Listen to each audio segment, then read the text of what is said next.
اعوذ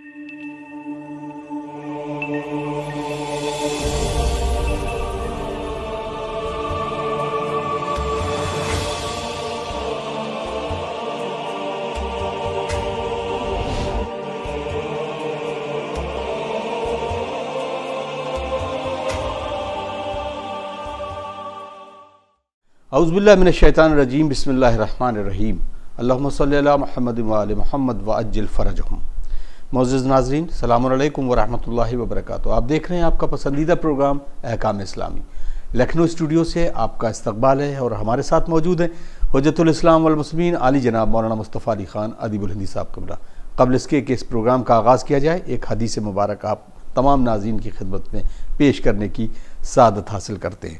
امام موسیٰ کاظم علیہ السلام نے فرمایا کہ قائم علیہ السلام وہی ہیں جو زمین کو اللہ کے دشمنوں سے صاف کر دیں گے، اور یقیناً ہم دعا بھی کرتے ہیں کہ پروردگار ہمارے امام کا ظہور جلد از جلد ہو، تاکہ یہ جو دنیا ظلم و جور سے بھر گئی ہے اس کا صفایا ہو جائے، اور اسی طریقے سے یہ محبتوں کے ساتھ، اخوتوں کے ساتھ اور تمام اپنی اچھائیوں کے ساتھ پر ہو جائے۔ الہی آمین۔ آئیے آغا کا استقبال کرتے ہیں اور اس پروگرام کا آغاز کرتے ہیں۔ السلام علیکم۔ علیکم السلام ورحمۃ اللہ۔ آغا، آج ہم گفتگو کرتے ہیں تشدد کے بارے میں۔ گھریلو جو تشدد ہوتا ہے، خصوصاً زن و شوہر کے درمیان، تو بہت سارے لوگوں کا سوال بھی ہوتا ہے کہ زوجہ کے اوپر تشدد کیا جا سکتا ہے، اتنا مطلب وہ چاہے مذاق میں ہی کہا گیا ہو کہ اتنا پیٹنا چاہیے کہ اس کی ضرب جو ہے وہ جسم پر دکھائی نہیں دینا چاہیے، یہ تو ایک مذاق ہو گیا۔ لیکن واقعی میں ایک اچھا خوبصورت معاشرے کے لیے اس طرح کے جو عمل ہوتے ہیں اس میں کس طرح کا میسج دیا جا سکتا ہے؟ اعوذ باللہ من الشیطان الرجیم، بسم اللہ الرحمن الرحیم، الحمدللہ رب العالمین، وصلی اللہ علی سیدنا محمد وآلہ الطیبین الطاہرین۔ دیکھیے، خود لفظ تشدد ایک قبیح لفظ ہے اور اسلام نے اس کو پسند نہیں کیا ہے، اور حتیٰ اسلام تشدد اگر جسمانی ہو تو اس کی تو حرمت اپنی جگہ پر ہے، اگر یہ تشدد روحانی یا الفاظ یعنی لفظی ہو تب بھی اس کو پسند نہیں کیا گیا ہے۔ شاید ہی کسی پروگرام میں ہم نے شاید اشارہ بھی کیا تھا کہ رسول کے ایک صحابی جن کی تشییع و تدفین اور تب میں رسول اکرم نے خود شرکت فرمائی تھی، اس میں بھی آپ نے فرمایا تھا کہ ابھی اس کے اوپر فشار قبر اس لیے ہوا کہ یہ اپنے گھر والوں سے تھوڑے سے بلند لہجے سے بات کرتا تھا۔ تو وہ اسلام جو یہ حکم دیتا ہو کہ آپ گھر میں بلند آواز سے بات نہ کریں یا رقیق الفاظ کا استعمال نہ کریں، وہاں تشدد کے تو کوئی معنی ہی نہیں ہے کہ ہم جسمانی تشدد کی بات کریں۔ تو جہاں تک تشدد جسمانی کی بات ہے، یعنی جسم پر اذیت کرنا، سوائے تعذیب کے وہ بھی اولاد کو، یعنی اپنی اولاد کو ادب سکھانے کے لیے اور اس کو تمیز سکھانے کے لیے، اس حد تک کہ اس کے جسم کے اوپر کوئی ضرب نہ آئے، 1 سے 2 بار کوئی چیز مار دینا۔ امام کے پاس ایک شخص آیا کہ میں اپنے بچے کو تعذیب کرتا ہوں اور اس کو کبھی کبھی میں 100 تازیانے مار دیتا ہوں یا 100 چھڑی سے مار دیتا ہوں۔ امام نے فرمایا کہ اجازت نہیں ہے اس کی تمہیں، حد سے 1 یا 2، وہ بھی ادب کے لیے، تعذیب کے لیے، سکھانے کے لیے۔ اس نے کہا تو اس سے تو کچھ بھی نہیں ہوتا۔ امام علیہ السلام کے چہرے کا رنگ بدل گیا اور فرمایا کہ تو پھر شریعت اپنے حساب سے چلاؤ، ہم سے آ کر سوال کیوں کر رہے ہو؟ یعنی امام کو یہ گراں گزری بات کہ وہ امام کے ساتھ اس طرح کی گفتگو کر رہا تھا۔ تو ادب کے نام پر بھی، تعذیب کے نام پر بھی، اگر کسی بچے کو تربیت کے نام پر بھی جسمانی اذیت اولاً تو دینے کی ضرورت نہیں ہے، بہت سے طریقے ہیں جس میں جسمانی اذیت کے بنا بھی بچے کو سکھایا جا سکتا ہے، لیکن اگر کسی کی وجہ سے ضرورت ہو بھی تو وہ 1 یا 2 ضرب سے زیادہ نہ، وہ بھی اس طرح سے کہ اس کے جسم کے اوپر کسی قسم کی کوئی خراش یا چوٹ یا نشان نہیں آنا چاہیے، کیونکہ اگر چوٹ یا نشان آ گیا تو اس کے اوپر دیت ہے، اور وہ جس طرح کی چوٹ ہوگی اس لحاظ سے اس کو دیت اگر باپ نے کیا ہے تو ماں کو، اور ماں نے کیا ہے تو باپ کو دینی پڑے گی۔ تو ایک تو مسئلہ یہ ہے۔ دوسرا مسئلہ، تعذیب کے علاوہ بچوں کو زد و کوب کرنا، ڈرانا، دھمکانا یا اس طرح کی بات کرنا، یہ شرعاً بالکل صحیح نہیں ہے۔ حتیٰ اگر بچوں سے کسی بات پہ ناراض ہو جائیں تب بھی روایت یہ کہتی ہے کہ سونے سے پہلے ان سے دوبارہ راضی ہو جائیں، تاکہ وہ خواب اس حالت میں نہ جائیں کہ آپ ان سے ناراض ہیں۔ یہ بہت اہم پہلو ہیں۔ آج کی سائیکالوجی جس چیز کو بیان کرتی ہے اور تربیت کے پہلو کے آ کر بات کرتی ہے، اور سائیکیٹرسٹ آ کے جو باتیں کرتے ہیں، یہ وہ چیزیں ہیں جو کل اس کی زندگی پر اثر انداز ہوتے ہیں. یعنی اگر آپ کسی سائیکیٹرسٹ سے پوچھیں گے یا اس کے پاس آپ جا کے مشورہ لیں گے کسی سے، تو سب سے پہلا سوال وہ یہ کرتا ہے کہ اس شخص کا بچپنا کیسے گزرا ہے. جی. یعنی اس کا مطلب یہ کہ اس بچپن کا اثر اس کی بعد کی عمر کے وہ بہت زیادہ ہونے والا ہے. اسلام اسی چیز کی تاکید کر رہا ہے کہ اپنے بچوں کے ساتھ اخلاق کے ساتھ رہو، ان کی تربیت اچھی کرو، اخلاق کے ساتھ محبت کے ساتھ کرو. تو یہ تو تربیت کے حوالے سے. اب یہ اس بچے کی تربیت ہی کا ایک پہلو ہے کہ ماں باپ آپس میں ایک دوسرے سے کیسے رابطے میں ہیں. یعنی اگر بچہ یہ دیکھے کہ ماں باپ کی توہین کرتی ہے، یعنی زوجہ جو ہے شوہر کی توہین کرتی ہے، لیکن اس بچے کے لیے تو یہ ماں باپ ہیں. اگر ماں باپ کی توہین کرتی ہے یا برعکس باپ ماں کی توہین کرتا ہے، بچہ سامنے ہے، سن رہا ہے، متوجہ ہے، تو یقیناً کل اس کی جو تربیت ہو رہی ہے وہ اسی طرح سے ہوگی. یعنی یا تو اس کو یہ چیز عادت ہو جائے گی، اس کے لیے عام سی بات ہوگی کہ لوگ ایک دوسرے کی توہین کر سکتے ہیں، یا کل جب یہ خود شوہر بنے گا کسی کا، یا یہ لڑکی اگر ہے زوجہ بنے گی کسی کی، تو اس نے جو تربیت دیکھی ہے گھر میں اسی کو ہم جا کر اس کی زندگی میں بھی جا کر دیکھیں گے اور وہی چیز نظر آئے گی. لہٰذا بہت احتیاط کی ضرورت ہے، خصوصاً وہ ماں باپ یا وہ زن و شوہر جن کے یہاں بچے ہیں اور چھوٹے بچوں کے، وہ کس طرح سے ایک دوسرے سے گفتگو کرتے ہیں. اگر دیکھیں جب آپ ساتھ میں زندگی گزارتے ہیں تو ہزاروں دفعہ اختلاف ہو سکتے ہیں. ازدواج کا یہ مطلب تو نہیں ہے کہ ہم فکری ایک ہو جائیں، یا مثال کے طور پر بالکل ایک ہی جیسی سوچ ہو جائے، یا بالکل ایک ہی چیز کو پسند کرنے لگے. یہ بہت نیچرل چیز ہے کہ ایک انسان کالا پسند کرتا ہے، ایک انسان سفید پسند کرتا ہے، ایک انسان میٹھا پسند کرتا ہے، ایک انسان ترش پسند کرتا ہے. بہت نیچرل چیز ہے، آپ کسی کو اس کے لیے زد و کوب نہیں کر سکتے اور نہ اس کو متہم کر سکتے ہیں یا برا بھلا کہہ سکتے ہیں. پسند ہے، انسانی مزاج الگ الگ چیزوں کو پسند کرتے ہیں. لیکن خوبصورت زندگی ازدواجی وہی ہے جہاں ان چیزوں کے بیچ کی ایک لائن ہم نکال لیں اور دونوں ایک دوسرے کو اذیت نہ کریں. جیسے ایک انسان، ہم نے ایسے لوگوں کو دیکھا ہے کہ جن کو خود مثال کے طور کے اوپر تیکھا کھانا یعنی تیز مرچ پسند نہیں ہے، لیکن مثال کے طور پر زوجہ کو بہت پسند ہے، یا وہ ایک ایسے سوسائٹی سے آئی ہیں، ایسے معاشرے سے آئی جن کو بہت پسند ہے. تو ان کو ہم نے دیکھا، ایسے علماء کو ہم نے دیکھا کہ وہ کھانا پکواتے وقت خیال رکھتے ہیں کہ مثال کے طور پر انہوں نے خیال رکھا کہ کھانے کا ایک حصہ الگ نکال دیا، اس میں مرچ نہیں ڈالی اور کم ڈالی، اور انہوں نے خیال رکھا کہ جو ان کے لیے ظرف تھا اس کے لیے اور ان کے لیے مرچ لا کر گھر میں رکھی کہ نہیں آپ کو پسند ہے تو آپ کھائیے، مجھے کوئی اعتراض نہیں ہے. تو دونوں ایک دوسرے کا خیال رکھ رہے ہیں. ایک بہترین اس طرح سے ہم نے صرف مثال اس لیے دی کہ آپ بیچ کا پیٹرن نکال سکتے ہیں. ایک دوسرے کا جب خیال رکھیں تو دونوں پھر ایک دوسرے سے محبت بھی بڑھتی ہے اور تربیتی پہلو سے بہت اچھا ہے. لہٰذا محبت کے ذریعے اب اس میں اختلاف اگر ہو جائے تو اس کے طریقے ہیں اپنے اختلاف کو بیان کرنے کے، یا اگر مثال کے طور پر زوجہ کسی وجہ سے بھی ایک ایسا عمل کر رہی جو شوہر کو پسند نہیں ہے، تو اس کے بہت سے طریقے بغیر جسمانی اذیت کے کہ جس کے ذریعے سے آپ اپنے غصے کو یا آپ کی ناراضگی کو یا اپنے پسند کو بیان کر سکتے. تو اس کے سب سے بہترین طریقہ ہے کہ انسان بیان کرے. سب سے پہلے چیز اپنی زبان کا استعمال کرے کہ بیان کرے. عام طور سے ہوتا یہ ہے کہ بیان نہیں کرتے دونوں ایک دوسرے سے کہ پریشانی کیا ہے. ممکن ہے فون پہ وہ اپنی والدہ سے، یہ فون پہ اپنے دوست سے بیان کر دیں، لیکن خود صاحب معاملہ سے بیان نہیں کرتے، جس کے نتیجے میں یہ اختلاف بڑھتے ہیں، کبھی ختم نہیں ہوتے. لہٰذا ایک دوسرے سے بات کریں. زن و شوہر کے لیے ایک دوسرے سے کوئی بھی چیز چھپانے کا کوئی مطلب ہی نہیں ہے، کیونکہ بلخرے دونوں شوہر ہیں، ایک دوسرے کے ہر چیز ایک دوسرے کے لیے ان کے لیے جائز ہے بیان کرنا و بتانا. لہٰذا ایک دوسرے سے بات کے ذریعے اس کو حل کریں. اور اگر پھر بھی کوئی ایسا مسئلہ ہے تو بہت سے سائیکولوجیکل طریقے ہیں جس سے آپ اپنے غصے کا اظہار کر سکتے ہیں. اور یقیناً اگر صرف آپس میں اس معاملے کو رکھیں اور سائیکولوجیکل طریقے سے محبت اور اس طرح کے طریقے سے جس میں جسمانی اذیت انوالو نہ ہو، اگر آپ اس کو حل کریں تو اس کے اثرات بھی بہت دیر تک باقی رہتے ہیں، اور اس کے اندر جو محبت ہے وہ بھی اور زیادہ ہوتی چلی جاتی ہے. کیونکہ جسمانی اذیت کا مطلب یہ ہے کہ ایک انسان مثال کے طور پر کسی کو جسمانی اذیت کرتا ہے تو نتیجے میں وہ جو اذیت ہے وہ ممکن ہے کچھ دیر بعد ختم ہو جائے، لیکن انسان کے ذہن میں ایک جو ایک تاثر آتا ہے وہ شاید زندگی پر ختم نہ ہو سکے، کیونکہ انسان اس کو بھلا نہیں پاتا کہ مثلا اس نے میرے اوپر زد و کوب کیا یا مجھے جسمانی اذیت دی. لہٰذا اس کا خیال رکھنا بہت ضروری ہے. اگر بہت سے لوگ ممکن ہے کہ اشارہ کریں کہ مثلا اسلام نے اجازت دی ہے، نہیں، اسلام نے اجازت ایک حد تک دی ہے، وہ بھی اس لحاظ سے دی ہے کہ وہ اس کے اندر شرائط کے ساتھ دی تھی کہ یعنی اس حد تک جسمانی اذیت دی جا سکتی ہے کہ اس کے جسم کے اوپر کوئی زد و کوب کا نشان نہ آنے پائے. وہ بھی ایک آخری حد ہے.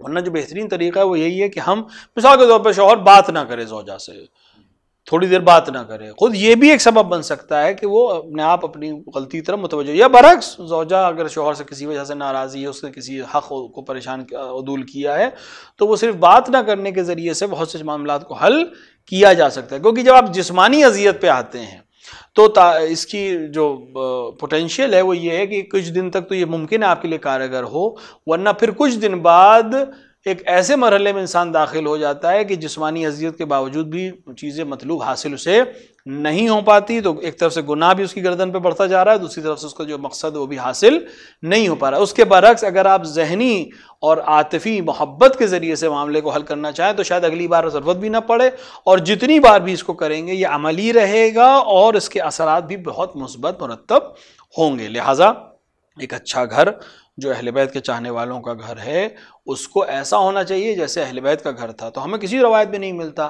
کہ اہل بیت علیہ الصلوۃ والسلام نے کبھی اس طرح کی کوئی بات ہوئی ہو. اس کا کیا مطلب ہے؟ مطلب یہ ہے کہ ہم اگر چاہیں تو مہامی محبت کے ذریعے سے تمام مسائل کو حل کر سکتے ہیں، اور خیال رکھنے کی ضرورت ہے، خصوصاً مردوں کو خیال رکھنے کی ضرورت ہے کہ یہ خاتون ہمارے سماج میں، دیگر سماج میں بھی ایسا ہی ہے کہ وہ اپنی زندگی کی تمام چیزیں چھوڑ کر اپنے باپ کے گھر پر آپ کی زندگی میں داخل ہوتی ہے، آپ کے گھر میں داخل ہوتی ہے، آپ کے پہناوے کو، آپ کے غذا کھانے کے طریقے کو، آپ کے ٹائم ٹیبل کو اپناتی ہے، تو آپ بھی تھوڑی بہت رعایت ضرور کر سکتے ہیں. اور یہی دوسری طرف سے بھی خیال رکھنا چاہیے کہ ایک شخص بھی اپنی بہت سی چیزوں کو، بہت سی تمناؤں کو، بہت سی آرزوؤں کو لے کر آپ کے ہاتھ میں ہاتھ رکھتا ہے اور آپ کے ہاتھ کو تھامتا ہے، تو آپ کو بھی دونوں کی ایک دوسرے کی رعایت کرنی چاہیے. بہت بہت شکریہ. یہ ایک اچھے معاشرے کو تشکیل دینا، اس کے لیے بڑا خوبصورت سا ایک کہیں پہ میں نے پڑھا ہے، اس میں یہ تھا کہ جب ایک زوجہ ایک خاتون زوجہ بن کے گھر میں آتی ہے تو اس گھر میں تقریباً کئی افراد ہوتے ہیں. یہ خاتون شاید اپنے آپ کو بدل سکتی ہے، وہ 14 لوگ جو اپنے آپ کو الگ الگ بدلنا چاہیں شاید وہ ممکن نہیں ہے، لیکن خاتون کے لیے اس کی ذمہ داری ہوتی ہے کہ وہ اپنے آپ کو ان 14 کی طرح سے، یعنی ان تمام افراد کے ساتھ بدل دے، تو شاید یہ معاشرہ بھی بڑا خوبصورت ہو جائے اور گھر کا ماحول بھی. لیکن آقا اکثر کچھ افراد ایسے ہوتے ہیں کہ وہ ایک خاتون کو، یعنی ایک عورت کو اس معیار پہ رکھتے ہیں کہ عورت کا کوئی معیار ہے ہی نہیں ایک مرد کے آگے، اور اس کے برتری حاصل کرتے ہوئے اس کی ہر ایک بات پر نقص نکالنا اور اس کو ہر ایک لمحہ پر ذلیل کرنا. تو ایسے مردوں کے لیے کیا وہ ہے؟ کیونکہ اس ایک سوال جو انہوں نے کیا، اس میں کیا کہ کیا شوہر اپنی بیوی کو اپنے گھر والوں سے پٹوایا ناجائز ہے اس کے گھر والوں کے ذریعے، اور اگر یہ کام وہ کرتا ہے تو اس کے لیے سزا کیا مقرر؟ دیکھیے کہ تقریباً اس بات کا جواب بہت سی باتوں میں ہم نے جو پیچھے کی ہیں اور پچھلے ایپیسوڈز میں بھی کی ہیں معلوم ہے اور واضح ہے، لیکن پھر بھی سوال ہے تو اس کا جواب دینا بھی ضروری ہے. اولاً شرعاً اور عرفاً یہ عمل بالکل جائز نہیں ہے، یعنی شوہر کے گھر والوں کو کوئی حق ہی نہیں ہے کسی کی زوجہ کو زد و کوب کرنا اور جسمانی اذیت دینے کا. اصلاً کوئی حق نہیں، چاہے وہ ماں کیوں نہ ہو، چاہے باپ ہو یا بھائی ہو یا بہن ہو، کسی کو حق نہیں. صرف اگر کسی کو حق ہے اپنی زوجہ کے سلسلے میں تو خود شوہر کو ہے، اس کے علاوہ کسی کو حق نہیں ہے. وہ بھی میں نے عرض کیا کہ زد و کوب سے مراد جسمانی زد و کوب نہیں ہے، بلکہ زبان کے ذریعے سے، اپنے محبت میں کمی کے ذریعے سے، یا کسی بھی طرح سے ناراضگی کو ظاہر کر کے اپنی بات کو سمجھانے کی حد تک ہی اس کی اجازت دی گئی ہے. تو جسمانی اذیت دینا کسی بھی طرح سے جائز نہیں ہے، خود شوہر کے لیے بھی جائز نہیں ہے. ایک حد تک صرف اس کو اجازت دی گئی ہے، وہ بھی اس طرح سے کہ اس کے جسم پہ کوئی ضرب نہیں آنی چاہیے، ایک مسئلہ. دوسرا، گھر والوں کے لیے تو شرعاً اور عرفاً کہیں سے بھی جائز نہیں ہے، اور اگر اس طرح کی اذیت دی جائے تو انہیں عند اللہ جواب دہ ہونا پڑے گا. اور یہ ایک ایسا عمل ہے کہ جس کو نہ خدا نے پسند کیا ہے، نہ رسول نے پسند کیا ہے، نہ ائمہ علیہ الصلوۃ والسلام نے پسند کیا ہے، اور کوئی اس کی تائید نہیں کرتا. لہٰذا، اور آپ کی جو مقدمے والی بات تھی، یعنی جو آپ نے سوال سے پہلے کی کہ خاتون کو کوئی عزت اور وقار نہ دینا، ایسے افراد ابھی بھی دور جاہلیت میں جی رہے ہیں. اسلام کا نام لینے کے بعد، اپنے آپ کو مسلمان کہنے کے بعد، کلمہ لا الہ الا اللہ محمد رسول اللہ علی ولی اللہ جاری کرنے کے بعد، اگر کوئی انسان یہ فکر رکھتا ہے کہ وہ مثلا خاتون کو کوئی حیثیت نہیں ہے تو پھر وہ دور جاہلیت میں جی رہا ہے، کیونکہ اسلام نے آ کر خاتون کو سب سے زیادہ معیار دیا ہے. اگر اس کا نظریہ یہ ہے کہ مثلا خاتون کی کوئی حیثیت نہیں ہے تو اس کا پھر نظریہ جناب صدیقہ طاہرہ سلام اللہ علیہا کے سلسلے میں کیا ہے، جناب خدیجہ الکبریٰ سلام اللہ علیہا کے سلسلے میں کیا ہے، جناب زینب کبریٰ سلام اللہ علیہا کے سلسلے میں کیا ہے. یہ وہ ذوات ہیں جنہوں نے اسلام کو حیات دی ہے، بے شک، جنہوں نے آئمہ علیہ السلام کی حفاظت کی، جنہوں نے رسول اکرم صلی اللہ علیہ وآلہ کی حفاظت کی. جناب خدیجہ الکبریٰ نے رسول اللہ کی تائید اس وقت کی جب کوئی ان کی تائید نہیں کر رہا تھا، اور رسول پوری عمر اس بات کو یاد کرتے رہے. جناب زہرا سلام اللہ علیہ نے امیر المومنین اور رسول اکرم کی حمایت کی. جناب زینب سلام اللہ علیہ نے امام حسن اور امام حسین کی حمایت کی اور اس کے لیے کتنے مظالم کو برداشت کیا ہے، اور اسلام آج تک ان کا مدیون ہے. تو لہٰذا خواتین کو اسلام نے وقار دیا ہے، عظمت دی ہے، اہمیت دی ہے. لہٰذا اگر وہ یہ فکر رکھتا ہے کہ کوئی حیثیت نہیں ہے تو وہ ابھی اسلامی تعلیمات سے دور ہے اور دور جاہلیت میں جی رہا ہے. لہٰذا اس کے لیے ضروری ہے کہ وہ اسلامی تعلیمات پہ پھر سے غور کرے اور اپنے عمل کے ذریعے سے اور اپنی فکر کو صحیح کرنے کی کوشش کرے. اور رہی بات جسمانی اذیت کی، تو کہیں سے بھی اس کی اجازت نہیں ہے، گھر والوں کے ذریعے تو بالکل ہی اجازت نہیں. اگر کسی کو تنبیہ کرنے کا یا کسی خطا پر کچھ کہنے کا یا سزا دینے کا حق ہے تو وہ صرف شوہر ہے، اور اس کو بھی جسمانی اذیت دینے کا حق حاصل نہیں. السلام علیکم. وعلیکم السلام. اگر شوہر بیوی کو پاکٹ منی نہیں دیتا ہے، یعنی روزمرہ کے خرچ اخراجات پہ جو ہوتا ہے کچھ لوگ بالکل بھی نہیں کرتے، تو اس کے لیے کوئی حکم شرعی ہے؟ دیکھیں، شوہر کی ذمہ داری یہ ہے کہ وہ خاتون یعنی جو اس کی زوجہ ہے اس کے تمام مخارج کو برداشت کرے. اب چاہے وہ خود اپنی جیب سے دے یا اپنے کچھ پیسے زوجہ کے ہاتھ میں دے دے، اس سے مطلب نہیں ہے شریعت کو کہ وہ ہاتھ میں پیسے دیتا ہے کہ نہیں دیتا ہے. لیکن زوجہ کی تمام ضرورتوں کو، یعنی جو عرف میں اس کی واجب ضرورتیں، مثال کے طور پر اس کا لباس ہے، مثال کے طور پر اس کے کھانے پینے کا انتظام ہے، مثال کے طور پر اس کے لیے رہنے کا انتظام ہے، ان تمام چیزوں کو جو اس کے معیار پر، یعنی ایک زوجیت کی زندگی گزارا ایک انسان، ایک زوجہ ہے، ایک خاص ماحول میں اس نے پرورش پائی ہے، ایک خاص ماحول میں لوگ زندگی گزارتے ہیں، تو ان کی زندگی گزارنے کے لیے یہ چیزیں ضروری ہیں مہینے کے حساب سے یا سال کے حساب سے، جو بھی آپ معیار بنا لیں. تو ہر وہ چیز جو اس زوجہ کی ضرورت ہے وہ فراہم کرنا شوہر کی ذمہ داری ہے، چاہے وہ اب ڈائریکٹ لا کے بازار سے دے یا زوجہ کے ہاتھ میں پیسے دے کہ جب اسے ضرورت ہو تو وہ حاصل کر لے. لہٰذا پاکٹ منی دینا نہ دینا مسئلہ نہیں ہے، لیکن اگر وہ ضروریات کو پورا کر رہا ہے فبہا. اگر ضروریات زندگی کو پورا نہیں کر رہا ہے تو اس پہ شرعاً واجب ہے کہ اپنی زوجہ کے تمام شرعی ضرورتوں کو پورا کرے. بہت بہت شکریہ مولانا صاحب. آج کل رشتے بکھر رہے ہیں، خصوصاً زن و شوہر کا رشتہ تو شاید چل بھی جائے، لیکن ایک دوسرے کے سسرال کے درمیان جو کشیدگی آتی ہے اس میں خصوصاً لڑکی کے والدین اور لڑکے کے والدین بہت زیادہ اور ان کے گھر والے. کیا حکم شرعی ہے کہ جیسے کہ اگر ایک صاحب نے کہا کہ وہ اگر اس کی والدہ یہ کہہ دے کہ اپنی زوجہ کو طلاق دے دو تو میں فوراً طلاق دے دوں، کیا یہ امر صحیح ہے؟ اس کے بارے میں کیا حکم ہے؟ دیکھیں، وہی ہے کہ ہم رشتے بکھرنے کی سبب تب ہوتا ہے جب آپ رشتوں کے بیلنس کو نہ جانیں. بیلنس بہت امپورٹنٹ چیز ہے زندگی کے ہر مرحلے میں، چاہے وہ اکیڈمک لائف ہو، چاہے وہ پروفیشنل لائف ہو، چاہے وہ گھریلو زندگی ہو. بیلنس بہت امپورٹنٹ چیز ہے. اگر آپ بیلنس کرنا نہیں جانتے ہیں تو پھر آپ کسی بھی طرح سے کسی بھی فیلڈ میں کامیابی حاصل نہیں کر سکتے. زوجہ کے اپنے حقوق ہیں، والدین کا اپنا احترام اور حقوق ہے. آپ دونوں کو ایک دوسرے کے ساتھ ٹیلی نہیں کر سکتے، نہ مقابلے میں لا سکتے ہیں. لہٰذا اگر کوئی انسان اس طرح کی بات کہہ رہا ہے تو اس نے ابھی حکم شرعی کو اور شریعت کو اور احکام کو نہیں سمجھا ہے. بے شک والدین کا احترام ضروری ہے، بے شک ان کو اذیت کرنا حرام قرار دیا گیا ہے، لیکن اگر وہ کوئی عمل ایسا ہو جو کسی دوسرے انسان کو اذیت کا سبب بن رہا ہو یا اس کے حق کو پامال کر رہا ہو تو یہ عمل بھی جائز نہیں ہے. بے شک ماں کا احترام بہت اچھا ہے، اچھی چیز ہے، یا ماں کی بات ماننا چاہیے، لیکن اگر ماں آپ سے کہے کہ آپ نماز واجب چھوڑ دیں تو آپ کیا چھوڑ سکتے ہیں؟ نہیں چھوڑ سکتے. حکم خدا کے اوپر کسی کا حکم نافذ نہیں ہے. اسی طرح ماں کے حکم سے آپ کسی کو طلاق بھی نہیں دے سکتے، کیونکہ ماں کا حکم ماننا تبھی صحیح ہے جب وہ کسی دوسرے کے حق کو پامال نہ کر رہا ہو. لہٰذا ماں کوئی کسی کی ماں اعوذ باللہ کسی سے کہے کہ آپ چوری کر لیجئے تو کیا ماں کے حکم پہ کوئی چوری کر سکتا ہے؟ نہیں کر سکتا. لہٰذا حکم الہیہ کے آگے کسی کا حکم نہیں ہے، اور حکم الہیہ ہے کہ زن و شوہر ایک دوسرے کی رعایت کریں اور احترام کے ساتھ ایک دوسرے کے ساتھ زندگی گزاریں اور ایک ازدواجی زندگی گزاریں جو پسندیدہ زندگی ہو. لہٰذا صرف یہ کہہ دینا کہ میری ماں نے ایسا کہا ہے یا ہم اپنے والدین کے احترام میں یہ عمل کر رہا ہوں، یہ کام صحیح نہیں ہے، اور ان کو ضرورت ہے بیلنس کرنے کی. اور جہاں تک آپس میں رشتوں کو سمیٹنے کی بات ہے اور رشتہ داریوں کو سمیٹنے کی بات ہے، سارا مسئلہ دین کو صحیح سے سمجھنے پر ہے اور اہل بیت علیہ الصلوۃ والسلام کی تعلیمات پر غور کرنے پہ ہے۔ ہم واقعہ کربلا کی یاد کرتے ہیں، ہمیشہ کرتے ہیں، سال بھر کرتے ہیں، 2 مہینہ 8 دن تک محدود نہیں ہے، ہر مہینے مجلس ہوتی ہے، ہر شب جمعہ مجلس ہوتی ہے، مختلف ائمہ کی ولادت اور شہادت پر مجلسیں ہوتی ہیں یا محافل ہوتی ہیں۔ تو ہم کربلا سے سبق کیوں نہ لیں؟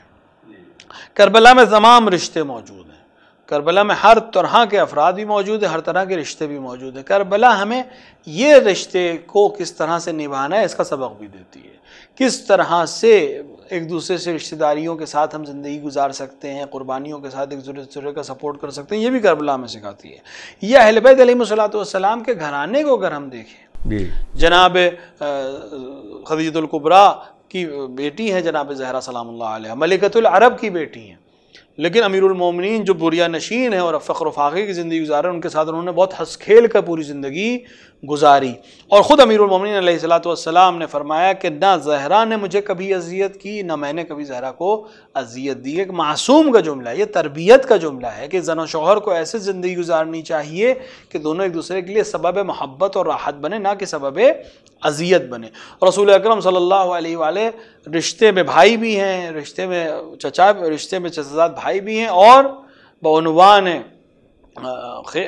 جناب زہرا سلام اللہ علیہ کے والد ہونے کے عنوان سے امیر المومنین آپ کے داماد ہیں، لیکن کہیں ہم کو اس طرح کی کوئی بات نہیں نظر آتی جو اس طرح سے کہی جائے کہ جو آج کے ماحول میں ہم دیکھتے ہیں، اس طرح کی کوئی چیز نظر نہیں ہے۔ اس کی وجہ یہ ہے کہ شریعت کے احکامات پر اور حقوق جو ایک دوسرے کے لیے مرتب کیے گئے ہیں اس کو جب ہم صحیح سے ادا کریں گے اور احکامات کو صحیح سے امپلیفائی کر کے عمل کریں گے تو کبھی اس طرح کی پریشانی نہیں آئے گی۔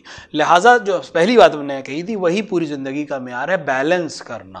رشتوں میں بیلنس بہت ضروری چیز ہے، حتیٰ اولاد کی تربیت میں۔ بچے آپ کے پاس مثال کے طور پر 2 بچے ہیں تو اس میں بھی بیلنس ضروری ہے۔ اگر ایک کو چاکلیٹ لا کے دیے تو دوسرے کو بھی چاکلیٹ لا کے دینی پڑے گی، ایک کو پیار کیا ہے تو دوسرے کو بھی پیار کرنا پڑے گا۔ اگر آپ ایسا نہیں کر رہیں گے تو کل یقیناً اس کی تربیت میں یہ کوتاہی رہ جائے گی اور کل یہ چیز آپ کے لیے نقصان دہ ہوگی۔ رسول اکرم صلی اللہ علیہ وآلہ نے فرمایا کہ اگر اپنے ایک بچے کو پیار کرو تو دوسرے کو فوراً کرو تاکہ ان میں آپس میں کبھی رشک اور حسد کی تربیت نہ ہونے پائے۔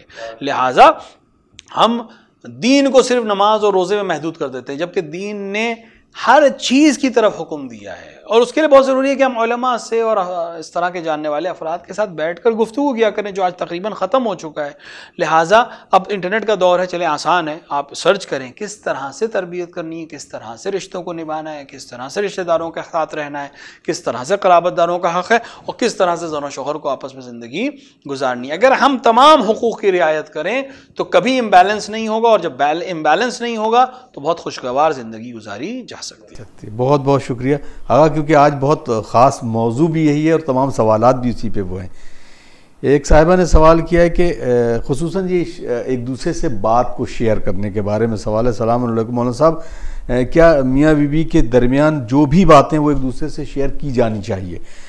ہسبینڈ اگر اپنے لیے کچھ چیزیں شیئر نہیں کر رہا ہے، خصوصاً موبائلز کے بارے میں، کہ بہت سارے ایسی چیزیں ہوتی ہیں وہ ایک دوسرے کو، اور یہیں سے جھگڑے بھی شروع ہوتے ہیں، تو آج کے اس دور میں یا یہ پوچھا جائے اگر سوال، جیسے انہوں نے سوال کیا کہ کیا ہسبینڈ اور وائف یعنی زن و شوہر کے درمیان ساری چیزیں اوپن ہونا چاہیے؟